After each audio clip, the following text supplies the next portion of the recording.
तारीख थी 28 जून 2009। इंग्लैंड की कैम्ब्रिज यूनिवर्सिटी में पार्टी शुरू होने को थी। यूनिवर्सिटी के एक हिस्से में रंगीन गुब्बारे लगे थे, ग्लास में शैंपेन परोसी जा रही थी, लेकिन कोई मेहमान नहीं आया था। इस पार्टी में मेजबान फिजिक्स के प्रोफेसर स्टीवन हॉकिंग मेहमानों के इंतजार में थे। पीछे लगा बैनर ये इशारा कर रहा था कि आखिर इस पार्टी में किसी की दिलचस्पी क्यों नहीं। बैनर पर बड़े अक्षरों में लिखा था, हॉकिंग ने किसी को भी अपने प्लान के बारे में जानकारी नहीं दी थी। उन्होंने न्योता अगले दिन भेजा। उनका संदेशा था, अगर कोई टाइम ट्रेवलर यानी वक्त के परे यात्रा करने वाला शख्स है तो उनसे अतीत यानी बीते हुए कल में आकर मिले। इस पार्टी में किसी का ना आना क्या बताता है? ये कि वास्तविकता में वक्त से परे यात्रा मुमकिन नहीं, या फिर टाइम ट्रेवलर के पास इस पार्टी में आने से ज्यादा महत्वपूर्ण दूसरे काम थे। पार्ट 1, टाइम ट्रैवल का इतिहास। You think, well, time travel has to be an ancient idea. Surely there must be Greek myths. आप सोचते होंगे कि टाइम ट्रैवल प्राचीन दौर का आइडिया होगा। इसे लेकर यूनानी मिथक मौजूद होंगे, या फिर शेक्सपियर के नाटकों में समय के परे की गई यात्राओं का जिक्र होगा। लेकिन ऐसा कुछ नहीं है। इसे H.G. वेल्स ने गढ़ा 1895 में अपने पहले उपन्यास द टाइम मशीन में। हमारे पहले एक्सपर्ट हैं जेम्स ग्लीक। विज्ञान और तकनीक पर उन्होंने काफी कुछ लिखा है। टाइम ट्रेवल के विचार और इसके साथ जुड़े इतिहास को लेकर जेम्स इस कदर हैरान हुए कि उन्होंने एक किताब लिख दी, time travel a history. Time machine उपन्यास छपा और धड़ाधड़ बिका। इस आइडिया को दूसरे लोगों ने भी अपने अंदाज में आजमाया। टाइम मशीन ख्वाहिशों को पूरा करने, ऐतिहासिक नायकों से मिलने और गलतियों को दुरुस्त करने जैसी कल्पनाओं का हिस्सा बन गई। हमारे सामने सवाल यही है कि क्या किताबों और फिल्मों में जिस तरह बताया जाता है उसी तरह से समय के परे यात्रा यानी टाइम ट्रेवल मुमकिन है? If you gathered 100 science fiction writers in the room, अगर आप सैकड़ों साइंस फिक्शन यानी विज्ञान की कल्प कथाएं जुटा लें तो मैं गारंटी देता हूं कि वो यही बताएंगे कि ये एक फैंटेसी है। लेकिन शायद ये एक मनोवैज्ञानिक तथ्य है कि अगर आप इस विचार पर काम कर रहे 100 लोगों से पूछेंगे कि क्या ऐसा मुमकिन है, तो उनमें से ज्यादातर कम से कम इसकी संभावना से इनकार नहीं करेंगे। पार्ट 2, समय की गति।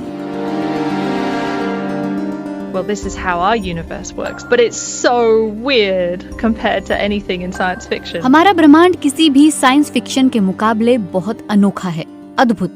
हमारी दूसरी एक्सपर्ट नताशा हर्ले वॉकर हैं। बचपन में उन्होंने जो पढ़ा उसने ही उनके करियर की दिशा तय की। वो ऑस्ट्रेलिया के पर्थ की कर्टिन यूनिवर्सिटी में रेडियो एस्ट्रोनॉमर यानी खगोलविद हैं। ये साफ है कि घटनाएं एक खास क्रम में होती हैं। वैज्ञानिकों की राय बनने लगी कि वक्त का अपना ही आयाम है। जिसे मापे तो कह सकते हैं कि हम 3D नहीं 4D में हैं। लेकिन इस सोच की अपनी दिक्कत है और इसकी वजह है प्रकाश यानी light. And so, this is just kind of intuitive to us. We think, okay, well, if I'm running along and then हम सहज तौर पर मान लेते हैं कि अगर हम एक जगह खड़े होने की बजाय प्रकाश के साथ साथ दौड़ रहे हैं तो रोशनी कहीं तेजी से आगे बढ़ेगी। लेकिन ऐसा है नहीं। लोग कई दशकों से ये प्रयोग कर रहे हैं और उन्हें प्रकाश की रफ्तार में कोई बदलाव देखने को नहीं मिला। तो लगता है कि ब्रह्मांड में अजब सी निरंतरता है और वो समय की नहीं बल्कि रफ्तार की है। एक समीकरण शायद आपने स्कूल में पढ़ा होगा, चाल बराबर दूरी बटे समय। ये साधारण सा समीकरण बता देता है कि समय कैसे काम करता है, क्योंकि प्रकाश की चाल हमेशा एक सी रहती है, उस समय भी जब हाथ में टॉर्च थामकर आप दौड़ लगाते हैं। मान लीजिए आप एक घड़ी थामकर स्थिर बैठे हैं, आपके दोस्त साथ में बैठे हैं। But then they start moving and they start going. उसके बाद वो चलना शुरू कर देते हैं और वो बहुत तेज जा रहे हैं और वो प्रकाश की रफ्तार के करीब पहुंच रहे हैं, तो आप उनकी घड़ी में कुछ अजब गजब होता देखते हैं। उनकी घड़ी की रफ्तार सुस्त होती लगती है। आपके दोस्त जितनी तेज रफ्तार से आगे बढ़ेंगे, आप देखेंगे उतनी ही धीमी रफ्तार से उनकी घड़ी आगे बढ़ेगी, जब तक कि वो प्रकाश की गति हासिल न कर ले। आप जानते हैं कि फोटॉन प्रकाश का कण है और प्रकाश की रफ्तार से आगे बढ़ता है। Its clock is infinitely slow. For a photon, everything that it ever experiences happens. घड़ी बहुत हद तक धीमी हो जाएगी। फोटोन के लिए ऐसा सिर्फ एक बार होता है। वो एक सितारे की सतह से अलग होते हैं और आकाश से गुजरते हुए धरती पर पहुंचते हैं। ये दिमाग को चकरा देता है। नताशा कहती हैं कि सिर्फ चाल ही समय को नहीं मापती, इसके साथ होता है मास, यानी पिंड या द्रव्यमान। ग्रह या फिर ब्लैक होल जैसे बड़े पिंड स्पेस टाइम को बदल देते हैं, जैसे कि हम ट्रैम्पोलीन पर वजन रख दें। For humans living on Earth, it means very little. हम धरती के इर्द गिर्द सैटेलाइट कम्युनिकेशन का इस्तेमाल करते हैं। सैटेलाइट 14,000 किलोमीटर प्रति घंटा की रफ्तार से आगे बढ़ते हैं। जीपीएस सैटेलाइट को देखिए, वो स्मार्टफोन के जरिए पता लगा लेते हैं कि आप धरती पर कहाँ हैं। हमें पता करना होगा कि एक खास वक्त में वो सैटेलाइट कहाँ है। अगर उसकी घड़ी अलग तरह से काम कर रही हो तो ऐसा करना आसान नहीं होता। The speed effect would make them drift by about 7 microseconds a day. रफ्तार का असर हर दिन 7 माइक्रोसेकंड और गुरुत्वाकर्षण का प्रभाव हर दिन 45 माइक्रोसेकंड का अंतर ला देगा। ऐसे में हर दूसरे मिनट जीपीएस सैटेलाइट के वक्त को दुरुस्त करना होगा, नहीं तो सारा नेविगेशन सिस्टम ठप हो जाएगा। हम कह सकते हैं कि वक्त की चाल सबके लिए एक सी नहीं होती। अपने आसपास की दुनिया में हम इसे देख सकते हैं। क्या हम इसका फायदा लेकर भविष्य में जा सकते हैं?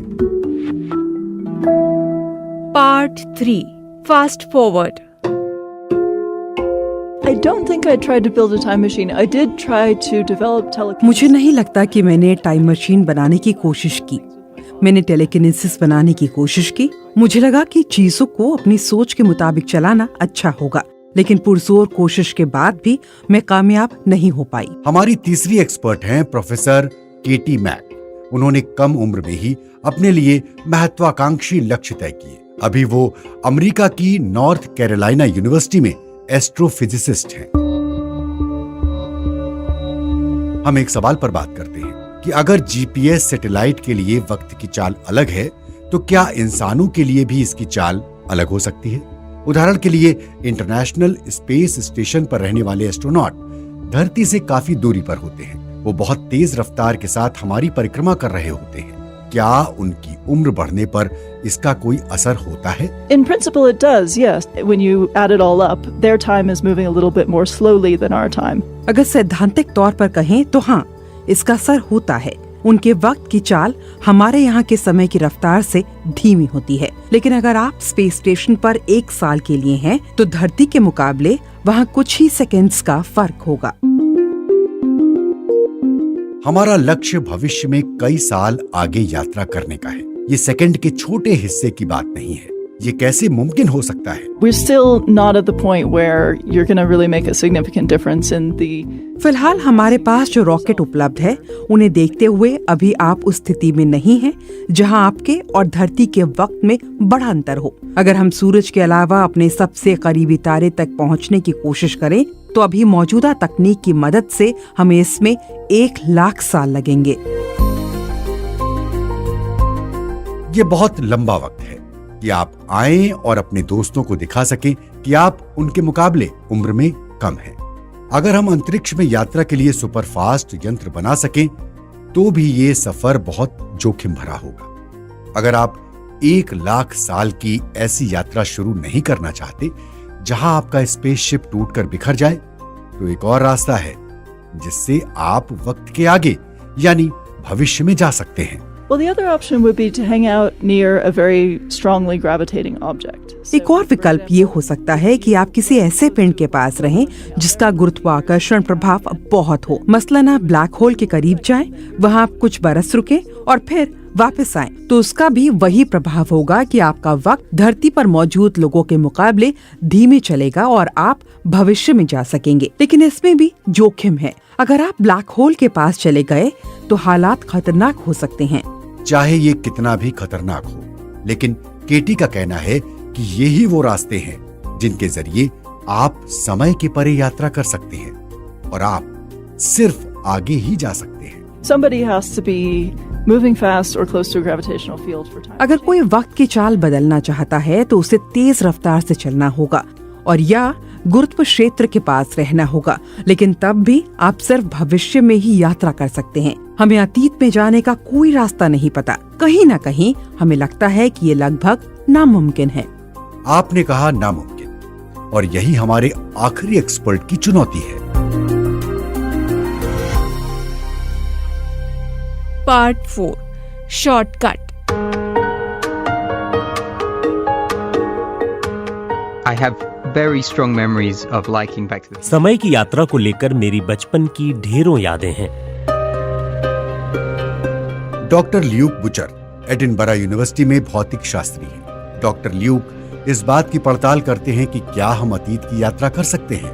ल्यूक जैसे भौतिक शास्त्री यही जानकारी जुटाने में जुटे हैं कि अगर स्पेस टाइम बदल जाए तो क्या ऐसा करना संभव होगा। उससे चीजें कुछ आसान हो जाएंगी। इसके लिए भौतिक शास्त्री गणित के समीकरण लिखते हैं और अपने सिद्धांतों का परीक्षण करते हैं। ल्यूक ने इसके लिए वर्म होल का समीकरण बनाया। इसकी पहली कल्पना 1930 के दशक में अल्बर्ट आइंस्टाइन और नेथन रोजन ने की थी। It's basically a tube of space-time that connects two points, and those. ये मूल रूप से स्पेस टाइम की एक ट्यूब है जो दो सिरों को जोड़ती है। जिन दो सिरों को ये जोड़ती है वो खासे दूर हो सकते हैं, वो अलग वक्त के भी हो सकते हैं। कहा जाए तो ये एक वक्त और एक जगह से दूसरी जगह पहुंचने का एक शॉर्टकट है। स्टार ट्रैक जैसे साइंस फिक्शन में वर्म होल का जिक्र कई बार हुआ है, फिर भी हमें इसकी मौजूदगी के कोई सबूत नहीं मिलते हैं। इसकी वजह भी है। Once you write down the equations and try and solve them, you realize. एक बार जब आप समीकरण लिख लेते हैं और उसे हल करने का प्रयास करते हैं तो एक प्रमुख रुकावट आती है कि वर्म होल हो और वो खुला भी रहे। इस स्पेस टाइम को नेगेटिव एनर्जी की जरूरत होती है। मेरी समझ से आसान शब्दों में कहें तो भौतिक शास्त्रियों के लिए नेगेटिव एनर्जी का मतलब होता है वो कम से कम ऊर्जा जिसकी आप कल्पना कर सकते हैं। अगर ल्यूक ये सब कर सके तब वर्म होल का क्या होगा? तब ये प्रकाश की गति हासिल कर लेगा जिसे पार करना इंसान के बूते में नहीं। इसके जरिए शेक्सपियर से मिलने का मेरा सपना पूरा नहीं होगा। तो फिर हम कहाँ पहुँचते हैं? Quantum mechanics tells you that even empty space is still full of. अगर हम अतीत की यात्रा की बात करें, मसलन आप घंटे पीछे जाकर खुद को देखना चाहें, तो ये भौतिक शास्त्र में मुमकिन नहीं है, लेकिन गणितीय लिहाज से इसे पूरी तरह खारिज भी नहीं किया जा सकता।